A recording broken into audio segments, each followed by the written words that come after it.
Welcome back to the 3-Star Academy. Here we are on day 6 of the August CWL. As you can see, we had quite a few defenses and 2 fails on our side. With that being said, let's jump into the first attack. We have Lunar attacking base number 1. He is using Hydra. We have the backpack coming through. I think I saw 2 air defenses go down. And then we have the giant arrow knocking out the remaining 2 air defenses. So I like that value.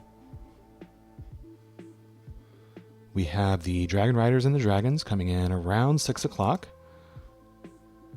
They are going to go straight for that Revenge Tower once the trash buildings get cleared out. And there they go. We have the first overgrowth coming in for the Monolith side, making sure that they do not stray over there. The Dragon Riders are trying their best to go over to that right side, but that shouldn't be too much of a problem. The Warden did go over there with them as well, and then we have some Dragon Riders also going toward the north side of the base up around 12 o'clock.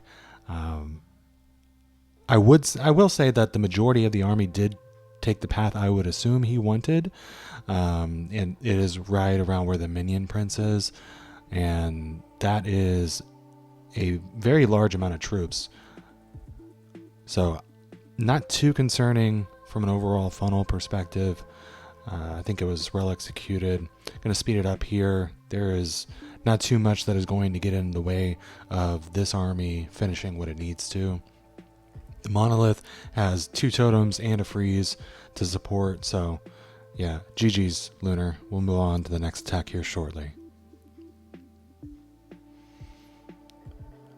Okay, for base number 2, we have Jordan attacking, also using Hydra. Double invis base here. We'll see how Jordan chose to attack this. Giant arrow coming through. I saw at least 1 air defense go down, and yeah, 3 remain so far. We have the Dragon Duke coming right next to the Queen, and then the Dragons and Dragon Riders also coming in right around the same spot. So we have some moving to the north, and then the majority of the army is headed toward the bottom of the base. We'll see how much of a split he gets here, but yeah, I would say the majority of the troops are headed toward the south. Now, some of the dragons are going up toward the top. We have the Logger up there as well as the Revenge Tower. Warden ability to get through this Minion Prince and Dragon Duke, as well as CC area. See Ice Golems getting popped. We'll see the Overgrowth comes in for the Catapult. Army is getting hung up here on those enemy heroes, and I think the residual of that CC area. So a little bit slower than I was expecting to move through that specific area. Would like, yeah, the Minion Prince is going for that Fire Spitter to make sure that it doesn't do any damage to what is left of the troops. Catapult did knock out that dragon. We saw the first revive come in for the Duke there by the Town Hall, which he was able to secure. Monolith aggroed for a second there on the Minion Prince, but we did have the totem distracting. Hopefully we can get that knocked out before it does do any more damage, which we did, but then the Minion Prince did go down shortly after that. So we have 1 more revive for the Duke, which does come in. We're speeding up through the rest of this. It is fairly smashed. Maybe not the cleanest attacks that I've seen, but nonetheless, we did get it done. GG's, Jordy. We'll move on to the next one here shortly.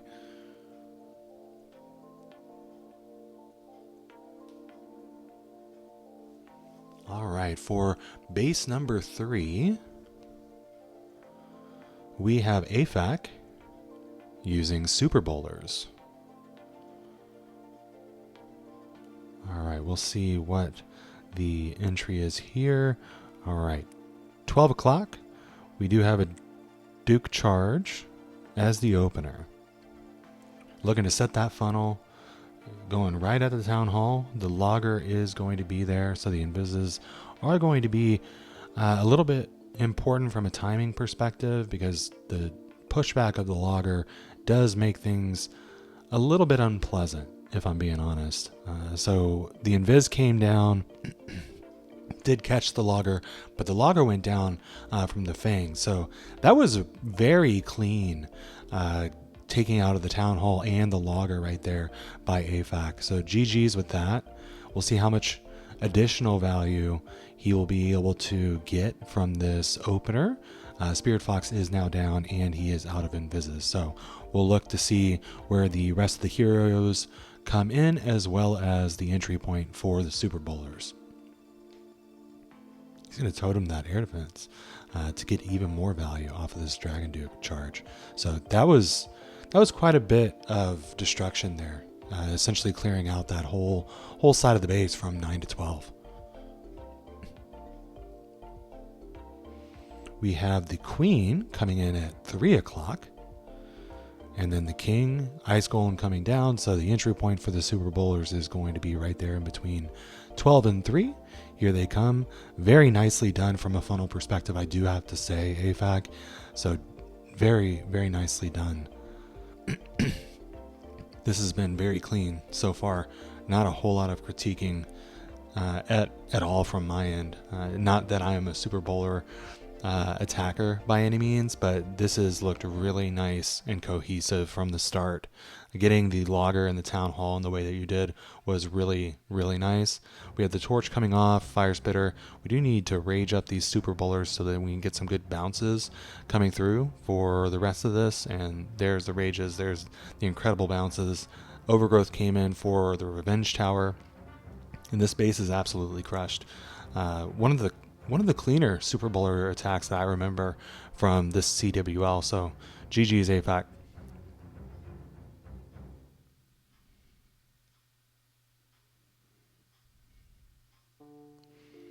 Okay, moving on to base number 4. We have my attack. This was a base that I had previously hit earlier this week, so not too worried about the overall plan because it did crush the previous base. I missed the backside air defense once again, but the backpack did get everything that I wanted. So we'll see the Ice Golem come down, and then the main army go right at the town hall. We'll have a fairly early Warden ability with dropping of the rage just to get through that high damage area. The Queen, similar to my previous attack on this base, didn't get a whole lot of value, but did do what she needed to. I did invest a totem in order for the Dragon Duke to just get a little bit more value there on the bottom side. I didn't do that on the first go around, but wanted to see how much more it would do. If I'm being honest, it didn't do a whole lot. Overgrowth is going to come in for the Revenge Tower area. I was waiting until that Rage Tower got triggered, which it did. So overall, this is fairly consistent with what I did on the previous go with this base. I was fortunate enough to get the same assignment 2 times this CWL, which is always nice. Alleviates the pressure for the most part if you have already had a successful strategy and you're going to hit that base again. We'll have the Minion Prince ability here to close out this last bit of damage area, and yeah, overall really pleased with how this attack went. Moving on to base 5. Sorry, we did have a fail on base 5. We're going to move on to base number 6, which is Speedy, who has rocket balloons and super minions. We do have this early fireball come out, smashes the CC, so got what the target was there. Let's look and see what the Rocket Backpack's giant arrow target is going to be. But that was a well executed fireball right at the start, and you can already see that 9 o'clock area is very much destroyed. We do have an Invis Tower over there by the Town Hall, but still looking to see what his target is going to be for the Giant Arrow Backpack combo. the K-Catapult doesn't look to be that high of a level at all. And investing quite a bit of time here on this Warden Walk. Okay, we do have the Earthquakes come down in the core of the base. K-Catapult goes down. He missed a multi-gear cannon, I would imagine. But not an insane amount of value there because the K-Catapult was such a low level. I would have liked to get the Revenge Tower or the Monolith if it was me. But nonetheless, we do know that this worked out for Hustler at the end of the day. And when you get a fireball as cleanly as he got to start, you are going to be in a very nice position, no matter what you do, for the most part, on the Giant Arrow rocket backpack. Dragon Duke goes to Phoenix. We do have quite a few heroes there at the Town Hall, as well as the Logger, so that will be a little bit of a beast to take care of. We're going to go ahead and speed through the rest of this, and the Invis Tower does go off. So yeah, there was a whole lot of damage there around the Town Hall area, as well as the Invis Tower. So we knew that that was going to be a lot to get through at the start, but he was able to get it with no problem. Moving on to base number 7, we have Burr using Hydra. Dragon Duke does come out, and this is another blower attack. So I do like what you were able to get off of that start. We have the Giant Arrow coming through. We do miss the backside air defense. And then the Dragons and Dragon Riders are there up around 12 o'clock. So the blower should set a good enough funnel for the dragons to not stray toward 3 o'clock. That scatter shot is going to pull them in, and then I would hope that they then go to the bomb tower, which they do. So yeah, the funnel did work out. It was a little bit not your traditional funnel in the way that it was set, but it did work out nonetheless. So good job with that, Burr, and making sure that you were able to control where you wanted your army to go. Overgrowth comes in for the fire spitter there on the backside, once again after the rage tower popped, so that was well executed there. We have the majority of the troops and the army coming here toward 6 o'clock. A freeze on the multi-inferno, not sure if that was quite needed, but there's not a whole lot left of the space. So as you can see, we're speeding through. Freeze comes in for the last backside multi-inferno. Yeah, the Skelly is not going to come down for that multi-year cannon, but yeah, this is crushed. GG's, Burr. We'll move on to the next attack here shortly. Okay, moving on to base number 8, we have Rockstar using Super Bowlers. We do have a Dragon Charge to start off this attack. See how much value he's able to secure with this opening. Going against that Sweeper is going to be a little bit annoying if he can't time all of his invises just right. Rage Tower is going to go down. So, liking the value so far that he's getting. Spirit Fox is out, and he has 2 invises left. The Tornado is a little bit unfortunate, but at the same time, it is good to get that out of the way. Alright, that looked like a lot of archers there to start, and then I definitely see some witches coming through. Hopefully the Dragon Duke can knock out the rest of those. Okay, we have the Queen and the Giant Arrow coming through. The King right next to the Queen.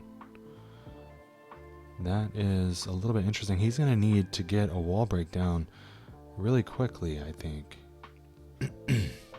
to make sure that the Super Bowlers go into that revenge. He wasn't quick enough. Okay, the Super Bowlers are going to take a walk here. I would imagine that was not the plan. So he was a little bit late on the wall break, and I'm not sure if I agree with the King and the Queen placement being so close to one another. We do know that this was a successful attack, but this is not exactly how you would draw up a Super Bowler's attack. Okay, we do have the Rage coming through, Warden ability.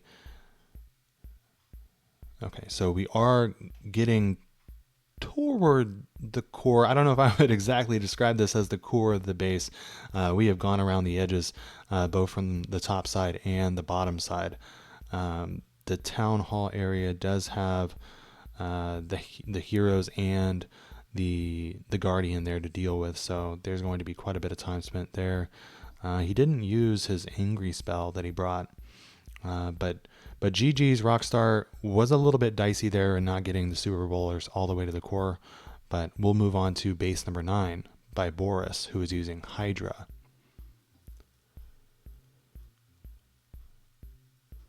Okay, Dragon Charge to start. Okay, we are going right at the monolith. That is always a little bit terrifying for me. You see that the Duke has already taken a couple of shots from it, and so he's going to need to be super careful to not take any more. He takes one more before the Fox Invis comes in. I'm not sure if the Fox is still alive, so that's pretty impressive. And the Duke takes out the monolith, so that was very dicey, but he did get insane value off of this Duke charge as the opener. We saw the Queen come through, giant arrow come across. Hydra has now been placed right next to where the Queen was put down, so they're going to move toward the top side of the base. The Queen is going to be able to clear the remainder of those trash buildings there toward the bottom side. And the overgrowth is going to be a little bit interesting. I would imagine it's going to come for that fire spitter and multi. Yeah, he gets the revenge tower in there as well. So that was a well-placed overgrowth. We have 2 more totems to support. We saw the Minion Prince ability come through, and that was a very nice Minion Prince ability. Glad he was able to line that up.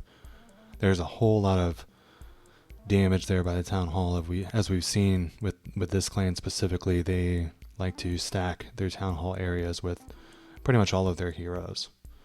But Boris was able to knock this base out fairly cleanly, and I will say that dragon charge to start off this attack was really nice and got a lot of value. Moving on to base number 11, we have Lana attacking with Super Bowlers.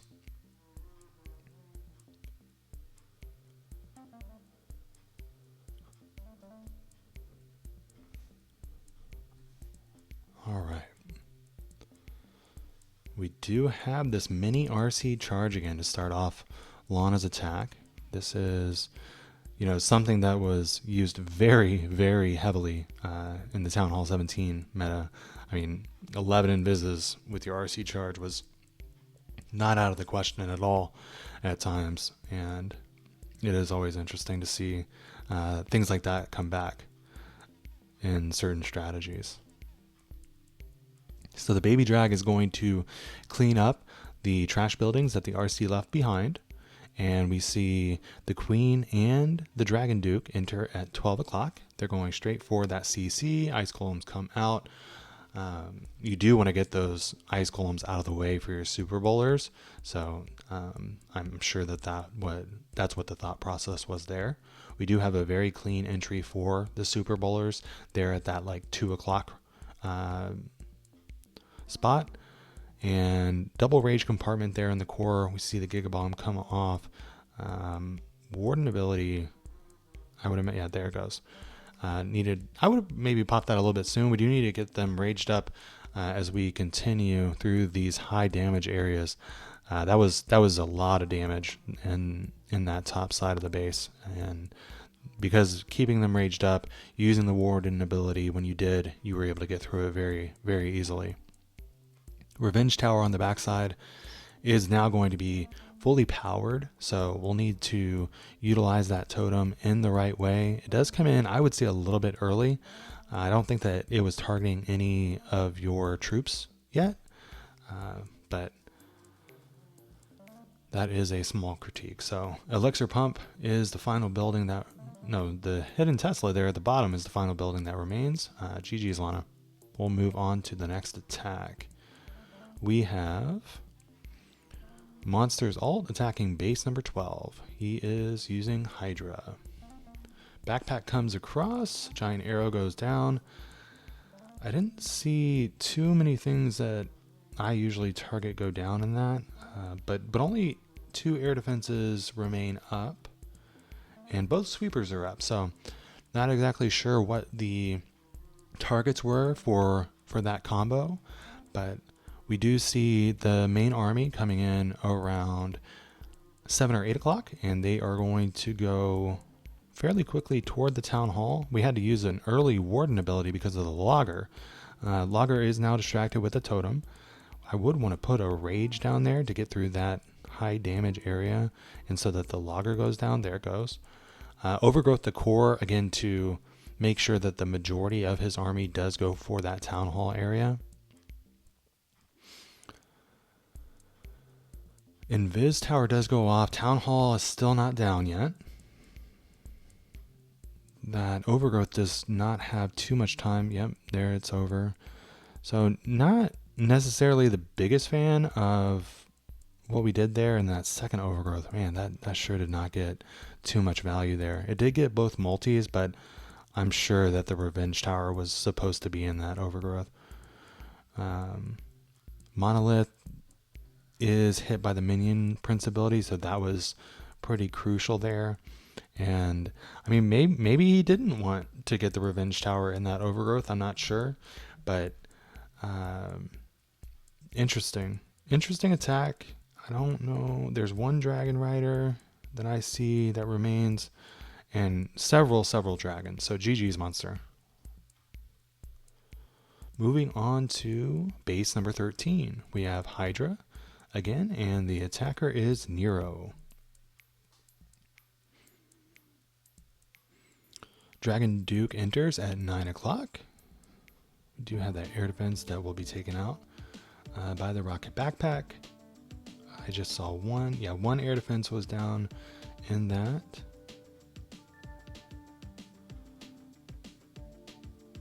And we were able to knock out, I believe, 2 more air defenses with the giant arrow. Both sweepers are still up, and the Dragon Duke should get that other air defense down. So fairly straightforward textbook start from a Hydra perspective. I would use a warden ability through this front end rage compartment if it was me. Doesn't look like he is going to utilize that. Overgrowth comes in for the fire spitter and the scatter shot. We have the warden ability coming in now to heal up the troops. We have the minion prince ability getting used as well. We will want to distract that logger, otherwise it will just have a field day on our army, which it did. Thankfully that dragon is the thing that distracted it, in order so that it did not continue to just throw logs at the whole army. But he's saving that totem for the remainder of the base. He puts it down, and that was a pretty good place for the totem in that specific spot. So used it very nicely. It did come in late, but it was his last totem, so he did have to make sure that it was used at the perfect time. GG's, Nero. We'll move on to the next attack. All right, base number 14, we have Hustler with Rocket Balloon Super Minions. Once again, we'll see what the fireball target is. Anything around that rage tower looks pretty juicy to me. We'll see how many invises and time he chooses to use here with this part of the attack. We see the fireball come through, rage tower goes down, scatter shot goes down, and I believe that might have been a multi-archer tower. Not 100% sure there. Then from a rocket backpack, giant arrow perspective, CC Monolith would be my preferred target if I was Hustler, but we will see what he chooses to do. Okay, we are still warden walking and headed toward the 6 o'clock area, just waiting for the next phase of his attack to begin.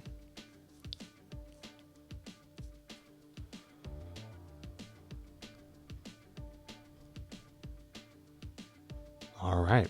Earthquakes do come down at the monolith and the CC. We'll see if the giant arrow is hit, and he crushes it. Nice. So I am getting better and better at guessing where the targets are going to come in for that giant arrow rocket backpack combo. But once again, this is not necessarily an attack I'm going to put in the tool belt. It is very entertaining to watch, though. Okay. Log launcher is coming in. It doesn't have a whole lot in its path, but it will survive. I don't think that multi is going to be able to do too much. And the fire spitter, if it turns the way of the log launcher, it will take it out. Yeah. Okay. We'll see what else is in store. The RC has not been deployed. I don't know if he is going to swag the RC completely this go around. I'm going to speed up through the rest of his attack. Long shot does go down, town hall goes down, and he did end up placing the RC, I believe. Yeah. Okay, moving on to the final base. We have Godslayer attacking number 15, Rage and Viz core. I see Earthquake, so he is going for the core, as well as the Revenge Tower. There's the backpack, there's the giant arrow. So that looked pretty good on my side. We'll see what remains. So 2 multis and a scatter shot in the core. Everything else is gone. That was a very well executed Earthquake, rocket backpack, giant arrow combo. And then we do have the Duke going on to the right side of the base. And this is set up nicely. This is one way that I've seen happening quite a bit more and more is the air wagon used as the method in order to clear the other side of the funnel. When you have your queen and your dragon duke starting off roughly in the same area. That is something that I am a fan of. If you are going to have your duke and your queen in that same 3 o'clock or 6 o'clock zone, setting the air wagon off to the other side is going to help with the funnel being set. So overgrowth wears off. This base is very crushed. So GG's Godslayer. That was well executed. All right. That does wrap up all of the attacks for this war. Thank you for watching, and we'll see you next time.